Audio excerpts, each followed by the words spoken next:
بسم اللہ الرحمن الرحیم۔ السلام علیکم دوستو، کبھی آپ نے غور کیا ہے کہ جب کوئی نون مسلم یا کبھی کبھی خود مسلمان سوال کرتا ہے کہ اگر اللہ نے سب کو بنایا تو اللہ کو کس نے بنایا؟ یہ سوال سننے میں سمپل لگتا ہے، لیکن اصل میں سوال انسانی دماغ کی اس حد کو ٹچ کرتا ہے جہاں لوجک خود ہار مان لیتا ہے۔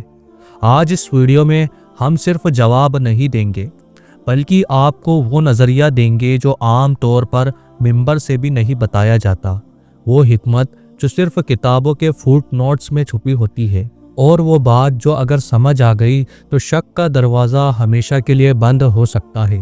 یہ صرف ایک جواب نہیں بلکہ سوچنے کا طریقہ بدلنے والی بات ہے۔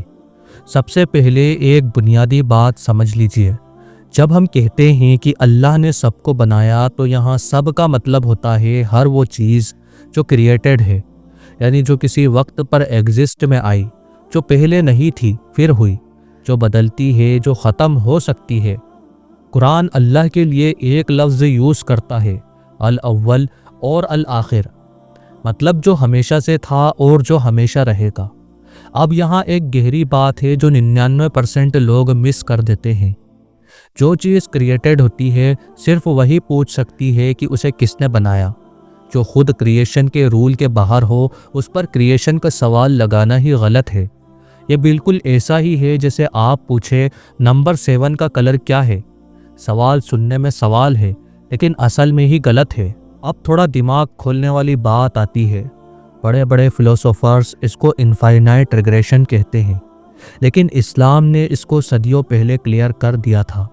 اگر ہم مان لیں کہ اللہ کو بھی کسی نے بنایا تو پھر اس بنانے والے کو کس نے بنایا، پھر اس کے بنانے والے کو کس نے بنایا؟ یہ سلسلہ کبھی ختم ہی نہیں ہوگا، اور اگر سلسلہ کبھی ختم نہیں ہوتا تو آج کچھ بھی ایگزسٹ ہی نہیں کر سکتا تھا۔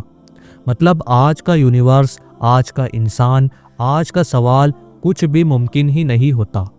اسی لیے عقل خود ڈیمانڈ کرتی ہے کہ اس چین کا ایک سٹارٹنگ پوائنٹ ہو جو خود کسی کا محتاج نہ ہو۔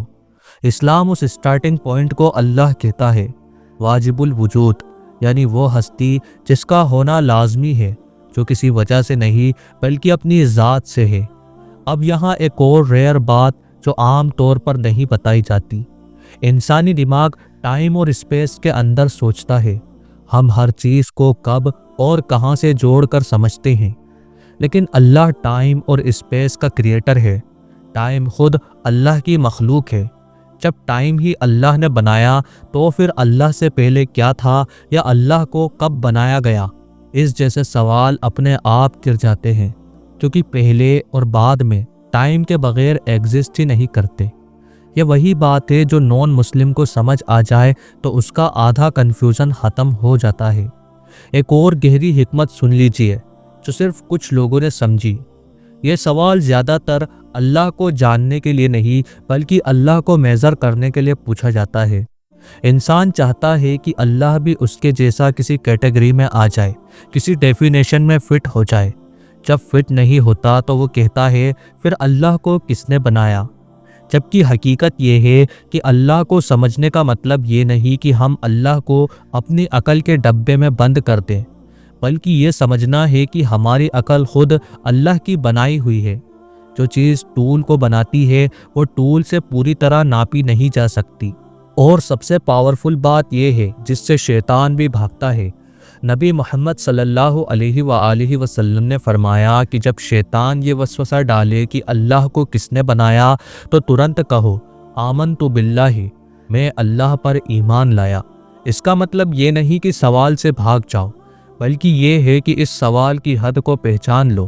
یہاں عقل کا کام ختم ہوتا ہے اور یقین کا سفر شروع ہوتا ہے، اور یقین اندھا نہیں ہوتا بلکہ عقل کی آخری سیڑھی ہوتا ہے۔ تو آج اگر کوئی آپ سے پوچھے اللہ کو کس نے بنایا تو یاد رکھنا، یہ سوال اللہ پر نہیں بلکہ سوال پوچھنے والے کی سوچ پر لاگو ہوتا ہے، کیونکہ جو سب کو بناتا ہے وہ خود بنایا ہوا نہیں ہوتا، اور جو خود بنایا ہوا نہیں ہوتا وہی حقیقی خدا ہوتا ہے۔